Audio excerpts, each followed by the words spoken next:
Hey everyone, my name's Kelvin and welcome to the tutorial video for the watercolor kit. In this video, I'm going to show you how to set everything up so you can start painting immediately. Now in the first part of this video, I'm going to show you how to set everything up, and then at the end, I'm going to go through some frequently asked questions. So if you do run into some problem, it might be worth watching this video all the way through the end because you might find the answer there. Now, of course, you can always contact me on the Etsy page. I'll put a link to that in the description, but if you just click message or message shop owner, that will open up like a live chat, and I can usually help you right away.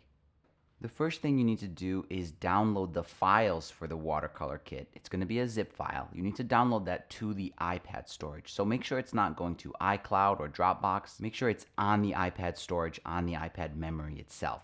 And if you have problems with downloading the files, I've got a separate, very short video that'll just go through the most common problems you might run into. And I'll link it up here as well as in the description below. So after the files have been downloaded, I'm going to go to the Files app. And right away when you download those files, it may open up a preview or a quick look. So if you see this when you open up the file or the download the first time, just go over here and click Done. And then you can go to your recent files and you'll see the most recent files you've modified on this iPad. So it'll show the recent download here. Now it's a zip file, so I'm going to unzip it by just tapping on it. And it'll unzip it automatically. Now make sure you don't have any apps that are going to kind of interfere with this, because there are a lot of apps on the App Store that might screw this up. For example, unzipping apps. Usually they don't do a good job. The iPad has a built-in unzipping feature, and there's no reason to use an app to help out with that. Now, after you tap on the file and unzip it, it's going to take you to your downloads folder. So in my case, it's mostly blank, but you might see a lot of files here, and you're going to need to scroll around until you find that exact folder. And I'm going to enter that folder by just tapping on it. And here are all the files associated with the watercolor set. So this is the main brush kit. This is the watercolor paper texture. This is the README with more information about this add-on, as well as my contact information. And also there's a folder here called Extras and Updates. And that's the folder that contains the bonus watercolor set. So most of you might not use the bonus set, but if you've watched a few of my tutorial videos, I have this quick pine brush, and that's part of the bonus set. So make sure you import that one if you want to use the quick pine brush. Now to start importing everything into Procreate, I'm just going to start clicking on these. So first I'll import the brush kit. So I'll tap on that and that imports it. Then I'm going to go back to my home screen, back to my file browser, and then here's the watercolor texture. I'm going to click on that to import it. And then finally, I'm going to import the bonus set. Now I can make sure everything is here by first opening the brush panel, and you can see at the very top of the brush library, there's the bonus set and then the regular brush kit. In most of my videos, I just use the regular brush kit, but again, in some of them, I do use that quick pine brush, and that's in the bonus set over here. Now it's very important that you paint inside the watercolor texture, and if you're opening Procreate and you're seeing a different artwork, something you've worked on previously, make sure you go over to your gallery page and look at the most recent file. It'll be the one with the watermelon slice, and make sure you're working inside that file. Now if I open the layers panel, I can show you how this works. So down here there's a layer called paint here. Obviously, that's just the default artwork, so I'm going to go ahead and hide that. And to start painting your own artwork, you can just make as many layers as you want down here, and they'll work perfectly fine as long as they're underneath the watercolor texture group. That's this one here. So if you're wondering why you should paint underneath the texture, I'll show you here. So this is the default artwork. If I turn that on, if I click and drag this layer above the texture group, you can see it becomes smooth and has no texture at all. So one of the special things about this kit is it lets you paint just like you normally would in Procreate. You don't have to mess with the layer transparency, but that will only work if you're painting underneath the texture group. So I'm going to do a little example stroke here on a blank layer. So I'm going to select a blank layer, then I'm going to grab the abstract round brush. It's this one here. And I'm just going to make a kind of random stroke, just as an example. Now this kit does include a blending brush, which is super useful, and it's usually at the very bottom of the particular brush kit. It's this one here. And if you use that one at a, whatever size kind of fits inside the brush strokes, you can sort of blend the edges like this. And this is a technique I use in a lot of my videos. Now, another feature of this brush kit is the ability to switch off the paper background.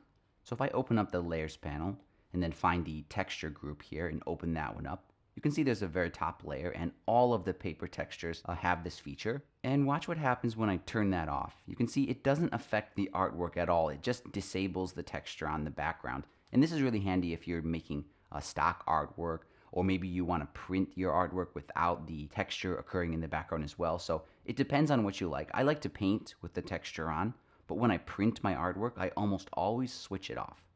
Now, there's a trick I use in almost all of my tutorial videos that has sort of changed with an update in Procreate. So if you are watching some of my older videos, maybe older than 2 months ago, you might run into this kind of confusing problem where your Procreate doesn't match up with what you're seeing in the video. So an example of that is if I use the selection tool and I go to freehand and I make a random selection like this, I'll usually feather it out and then apply an adjustment here, hue, saturation, and brightness. And in those older tutorial videos, because they're with the older version of Procreate, it doesn't have this choice. But all you have to do now with the new Procreate is every time you click hue, saturation, and brightness, just click layer every time, and then you can continue on with those older videos just like normally. And this is just a cool technique or trick to introduce some other tones in your artwork without necessarily painting on other colors. So it's a very subtle way to add kind of interesting tones in there. And that's it for the setup tutorial. We've imported the paper texture and both of the brush sets. And at this point, if you're looking for a tutorial to start with, I recommend checking out this one here. I'll link it at the top as well as in the description. It's just a very simple project that I think is a really fun way to get started. And with the tutorial finished, I'm going to go ahead and move on to the frequently asked questions, and hopefully I can solve any problems you might have run into so far. The first problem you might run into is download problems. Now, as I mentioned, there's another video, a very short video explaining that. I'll link it in the description, but the number one problem you might have is with Etsy. So you've purchased it from Etsy and you can't find the download. It's just the app.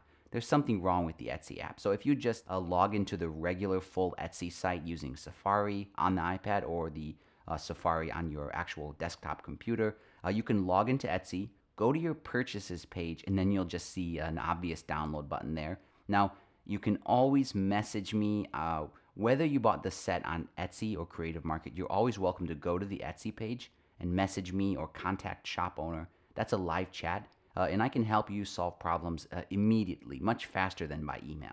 The second question you might have is, how do I make more canvases? So if I go to my gallery page, you can see the watercolor texture here, but it's just the one. If you want to have lots of watercolor projects going at the same time, you need to duplicate this. So the best way to do that is to just go over here to select, check the watercolor texture you want to duplicate, and then click duplicate. And you can keep doing that and create as many copies as you want. But to leave this mode, make sure you click the little X in the corner. That'll go back to the normal gallery page, and then you can open these files like normally. Now, of course, each time you open a kit, each time you open the texture and there's some previous artwork in there, you will need to clear it and make new blank layers. That's fine. Just make sure they're not accidentally occurring up here or possibly inside the texture group. Make sure all your new layers that you're painting on are underneath that texture. Another common question I get is, how can I make transparent PNGs of my watercolor artwork? And what most of you end up doing is usually just disabling the background, and then this crazy thing happens. So check out this video for a step-by-step explanation on how to make transparent PNGs of your watercolor artwork. Now, the last question I get very frequently is, you're using the watercolor kit, but it doesn't look like what you're seeing in the tutorial videos. Like your brushes, your brush strokes look way different than what they should look like. Now, first of all, just make sure you're using an Apple pencil. There are a few other types of pencils that may work, but I'm not an expert on those. I know for sure, though, that the Apple pencil works perfectly fine, and that's the one I recommend.